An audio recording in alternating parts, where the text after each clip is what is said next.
We've all heard about these crazy entanglement stories, but what if you found yourself right in the middle of one? On today's case, Ms. Jenkins says her wedding is officially on pause because Mr. Cambridge can't seem to let go of his ex. Mr. Cambridge says he's just trying to be a good co-parent, and there's nothing to see here. Is Mr. Cambridge really husband material? Let's hear their case. Court is now in session. The Honorable Judge Starr presiding.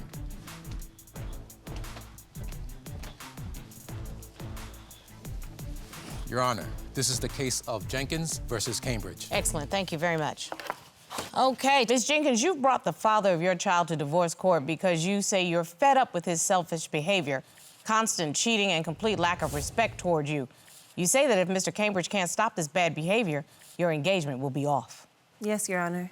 And Mr. Cambridge, you say you're a changed man and a good partner. You want Ms. Jenkins to stop crucifying you for the mistakes you made in your past and start focusing on building a future together. Yes, Your Honor. Okay, Ms. Jenkins, the floor is yours. Your Honor, I'm here because I want full commitment to me and to our family. I am beyond fed up with his selfish ways, his reckless behavior, his disrespect, his lack of respect for me and for our family, for our household. You know, I feel like we have something really special and rare. It's natural for me to nurture it and protect it and hold it close. And unfortunately, it's not the same for him, and that hurts. Mr. Cambridge, you just heard what Ms. Jenkins said. What do you say in your defense? Your Honor, I'm here to reassure my fiancée that I am a changed man, and I've worked hard on these changes, and I'm willing to keep working on these changes so she can be my wife in the future. I want her to stop living in the past, focus on our future, and stop being so impatient sometimes. Ms. Jenkins, Mr. Cambridge says that he is ready to be that guy, but you got a smirk on your face that tells me something has been happening that in no way speaks to what he just said. So why don't you fill me in? It's not that it's in no way. He has put some of his bad habits behind him, but he keeps speaking about the past. And there are things in the present that I have concerns with, that I have issues with. For example, he's selfish. Like I said before, it's second nature for me to hold us down, for me to do what I have to do here. And it's not the same for him. For example, I had a flat tire not too long ago. I noticed it in the driveway of our home. When I told him about it, he told me where the nearest tire shop was, but he was playing his guitar at his computer. He did not get up, did not offer me any assistance. So I went to the tire shop at night by myself, where there are men there catcalling me. I'm pretty sure that I got overcharged. It was an uncomfortable situation. When I got home and told him about my frustrations, he said, "You didn't ask me for help."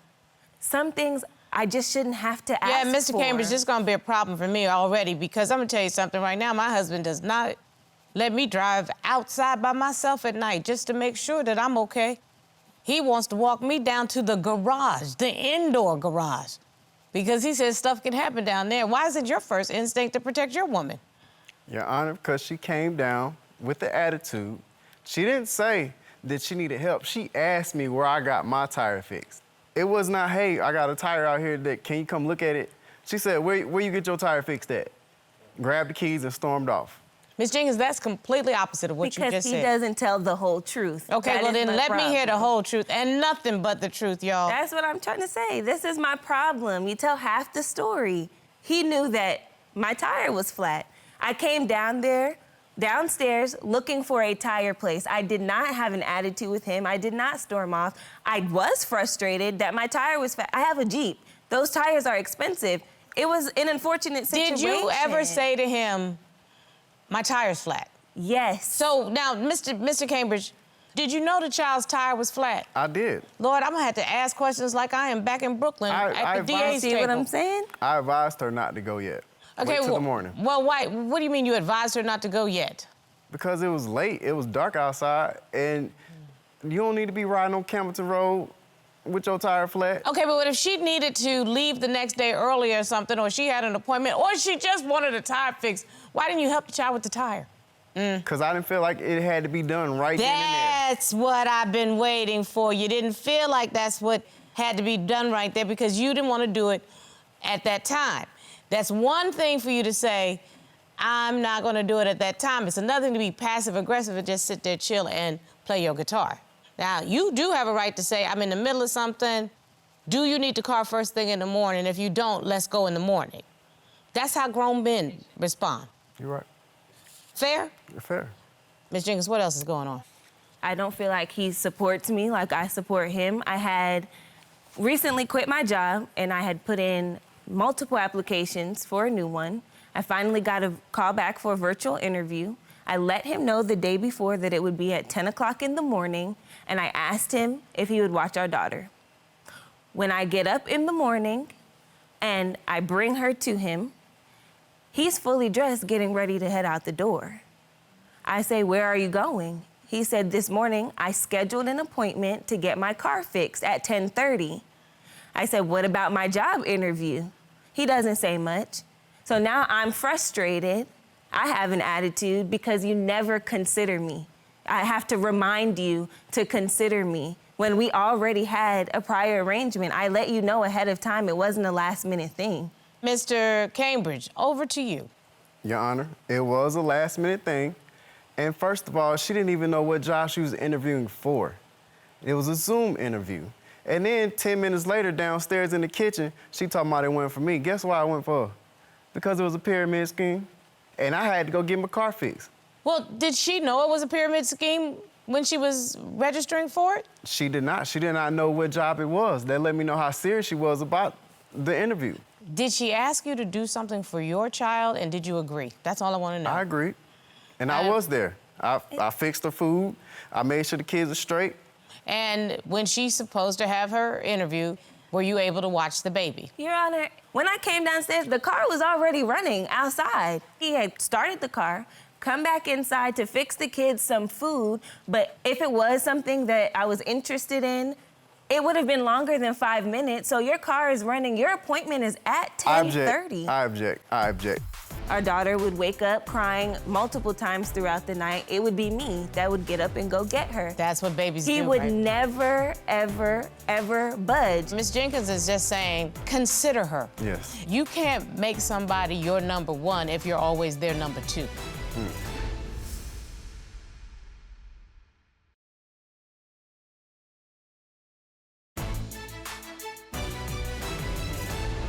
You make upset about plans for things and don't consider me, and then when I happen to be okay at the end, it's like, see, I knew you was gonna be okay, but no thanks to you. But Ms. Jenkins, I think what Mr. Cambridge is trying to convey to you is if it had become a real problem, then you'd have something to argue about. But the fact that it didn't become a real problem means that you should let it go.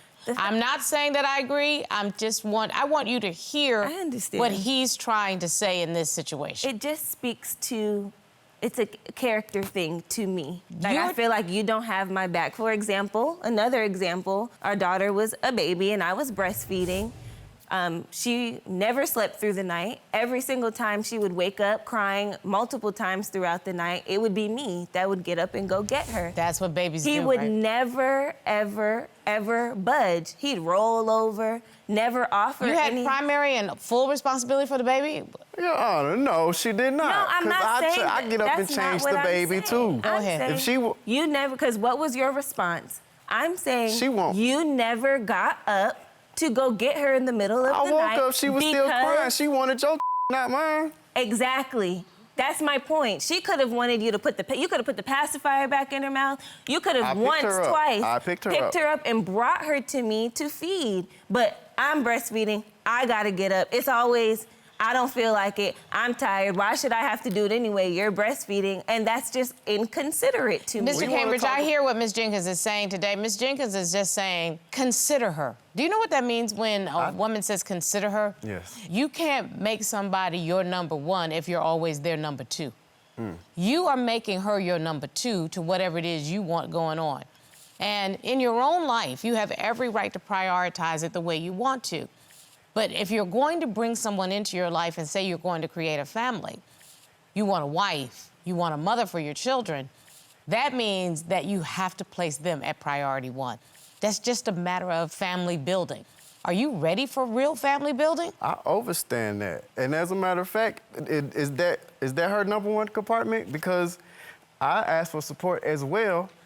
I got booked to play at a show because I play guitar. I'm a musician. I got booked to play at a birthday party. Somebody with a big following, huge following, would it help? I got more bookings off that one show. But I asked her to come for support. She didn't show up. Get home. She got an attitude, walking around stank, and she put me on sex punishment for 2 weeks because I went and took that booking and made the money. Miss Jenkins? Your Honor. You got a smirk on your face, which means something else is behind it. Because once again, we're dealing with a half-truth here. I have never had a problem with his bookings. They put food on the table. I support your dreams. When you didn't have a way to get there, you were driving my car to get there, even if it meant I had to take an Uber to work. Why did you have, as he would say, a stank attitude when he walked in the door? When the gig is over, he has to go to the after party and the after party. Sometimes the kids and I wake up at 8 o'clock in the morning and Daddy's still not home yet. Sometimes. Because sometimes, it's not every time, but sometimes I did try to explain to him I did not just simply have an attitude with him. I'm a very intuitive person. The moment I stepped into my house, I felt like something was off. There's a ball of weave hair in the corner. He came to my house with another woman, will not admit it. Mr. Cambridge, did you have another woman in Miss Jenkins' home on this occasion?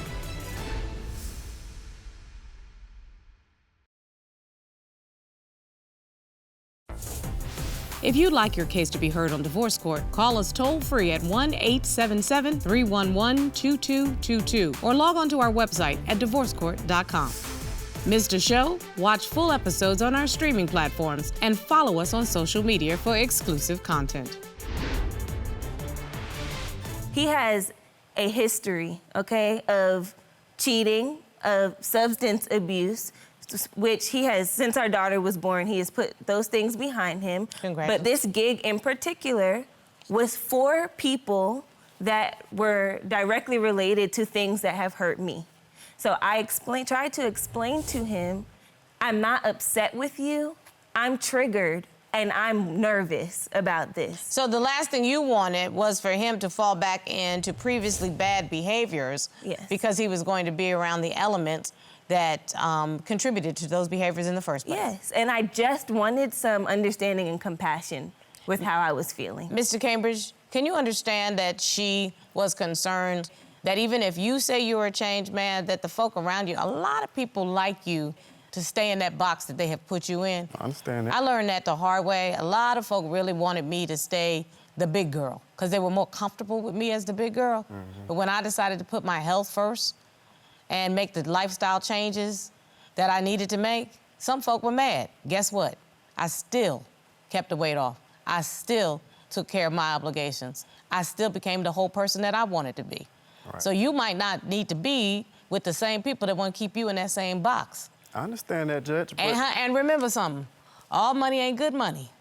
It might be nice that you got the right booking, but if that led to a destruction of the family that you were trying to build, all money ain't good money. Your Honor, you're right. He's put some of this behind him. He's not cheating, but not cheating anymore. But his past makes it very hard for me to trust him when he's out in the world. There was a time I went home for Thanksgiving, okay? When I came back home, we weren't living together yet. When I came back home, he was 1 hour late picking me up from the airport. When he finally got me and dropped me back off at home, I'm a very intuitive person. The moment I stepped into my house, I felt like something was off. My house, something was off. Then I noticed that my space heater was still on. So I knew somebody had been there. I knew he had been there. He's the only one that has my key. Then I noticed in the corner, there's a ball of weave hair on the floor. You got weave hair all over the place. I don't wear... You wear wigs. I wear wigs for creative purposes. They have been in the bag for months. I do not wear... I've been out of town also. The space heater's on. There's a ball of weave hair in the corner. I immediately know that somebody has been in my house. He came to my house with another woman, will not admit it. I know for a fact that they were there. Nobody at your house. He will not admit it because his children was at his house with the babysitter. So he couldn't take her there. He brought her to my house. And he will Nobody not was admit it, even though a friend of his confirmed it for me. Okay, let's just ask the friend? question. Mr. Cambridge, did you have another woman in Miss Jenkins' home on this occasion? I did not. You did not. I did not. Have you looked her in the face and told her that? I did not. He's lying. It is not true.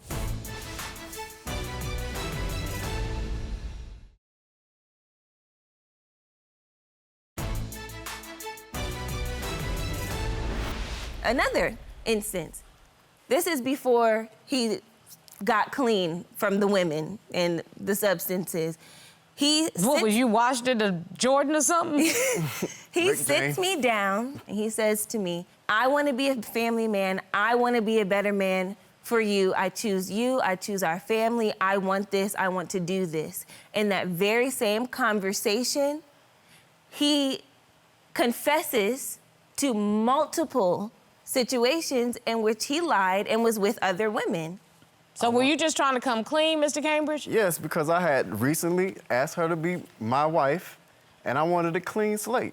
I feel like I couldn't go into it with skeletons in my closet. So we talk about growing, it takes a lot to own up to your own mess. And for me to put it out there and then you continue to use it against me does not feel good. It don't make me feel like you want me to grow. I understand what you're saying, Mr. Cambridge, because Ms. Jenkins, I remember when a friend of mine was going through a similar circumstance, and she was making the decision on whether or not she could stay in that relationship. And I remember telling her, if you decide you can stay, the one stipulation you can't do is you can't throw it back in his face. I don't think I do that. Well, I'm hearing allegations of cheating. Are you accusing him of cheating now? I don't believe that he's fully done with it. I don't. And it makes it very hard to trust him with the late nights, the not communicating with me, and on top of that, he does not set boundaries. The mother of his first child, they have no boundaries. When she comes over to supposedly visit her son, she never picks him up and takes him somewhere. It's always hanging out in the house. It's never in her son's room playing with him. She's on the couch watching movies with him. He gets up, he goes to the kitchen, she gets up, she goes to the kitchen. He gets up, he goes to the family room, she gets up, she goes to the family room. Is that now going on while you live together? Yes, it's still currently going on no matter how many times I have asked him to set boundaries. Your Honor, I am not doing anything with the mother of my son.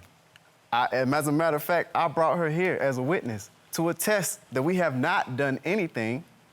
We're just working on co-parenting. And You yes, know she what? comes over sometimes, but she needs to see her son. But she's never with her son. She be with you. That's your opinion. It's not You an got a scope on her. opinion. That's what it is.